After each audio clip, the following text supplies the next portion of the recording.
Well, good Saturday morning to everybody.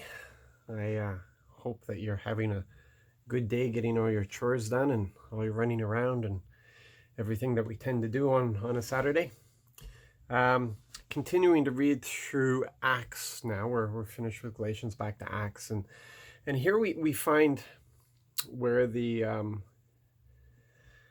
false teachers, isn't it? It's very interesting how they identify false teachers here. These false teachers come in and look how they deal with them.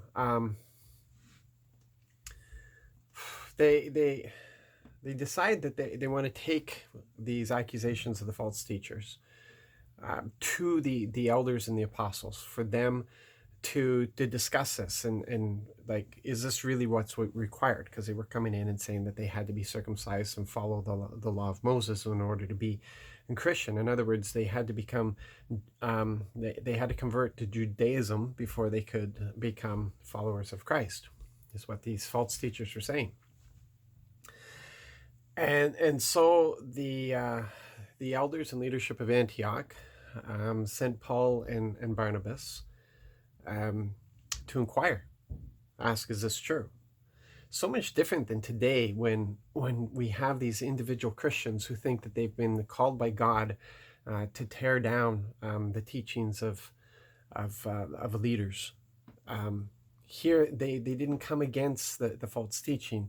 They didn't come against those people. They actually went and inquired of the apostles and elders in Jerusalem, is this true? Much different attitude. And it was debated and talked about, and Paul stood up and he spoke to these people who were at this council and said, basically, you guys are crazy.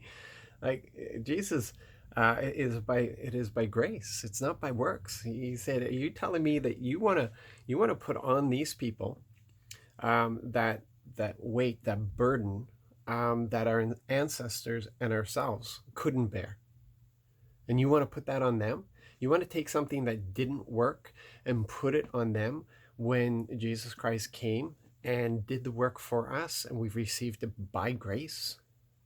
So he presents this, and they talk about the work that is happening among the Gentiles without the following of the law of Moses, and that's when we have James giving his 2 cents to it as well, and they decide to follow what James said, and write to them and say, listen, there's no need. All we ask you to do is follow these three things. And even of those three things, Paul later in discussed that about the what's offered to idols. He says, what's the big deal? Like, if you're mature, you understand that idols are nothing, and to eat the food that is offered to them is nothing, because idols are nothing. But if you don't have that maturity and you do it thinking that it's sin, then you've sinned. So Paul gives some clarity here. And so for somebody like James to eat what was offered to idols would have been sin for him.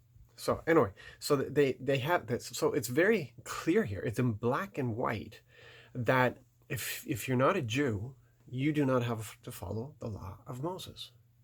Isn't that black and white here? Black and white, that the law of Moses has nothing to do with us, because we're not to conform to an outward law, but we are in a relationship, and we conform because of that relationship. We want to be like Jesus and Jesus models. It's much easier for us to teach a law than it is for us to teach relationship. Think about that now. It's easier to follow a set of rules than to be involved in a relationship that's going to cost you everything. So it's easier to preach the law. And that's what we're doing to this very day.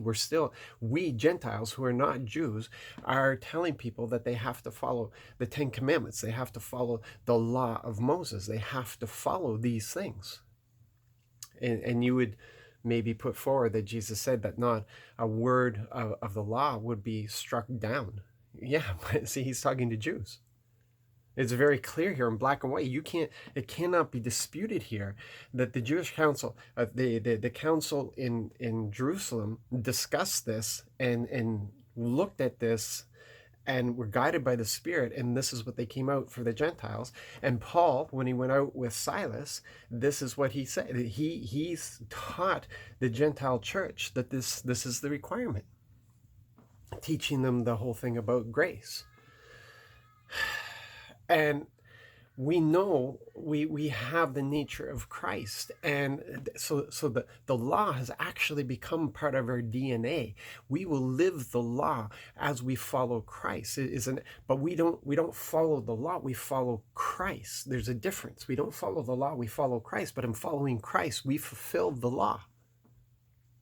Jesus Christ fulfilled the law, and by following Him, the law is fulfilled in us.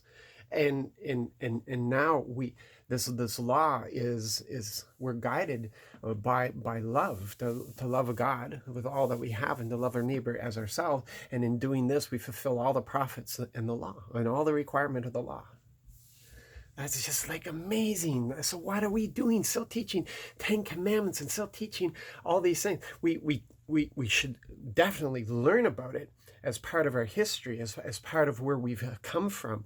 But to require people to put this on society, to say to society, this is what you have to live when they don't have a relationship with Christ, is absolutely crazy. To tell somebody in the church this is what they have to live when they're struggling with having a relationship with Christ, man, forget this.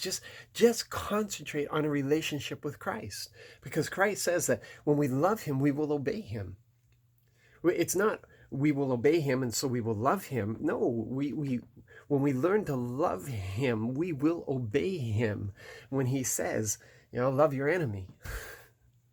He says, love your neighbor, love your enemy. Love those who persecute you. Do heap kindness upon hatred. Come on, people. This is because of relationship, not because of an outward set of laws. And it's clear here in this passage, and I don't understand why we don't deal with this more. Anyway, I think I've said enough. You pursue it, you check it, you read it, you see for yourself what was said to the Gentile church. You see for yourself, and then listen to some of the teaching that comes from the traditional teachers, and what you're going to hear is law. And I met a lot of legalistic Christians, and man, they're trying to out-Jew the Jew. They're trying to out-Jew the Jew. Forget it. Learn to love, learn to obey, learn to follow Jesus Christ, and that stuff will happen. Okay, I'm going to go back into it. No. Okay, you guys have a blessed and wonderful day. Just love. Come on, love, and the law will be fulfilled. Just love on somebody today. Just be engaged with somebody today. Really enjoy your walk with Christ, and let the Spirit bring conviction. God bless.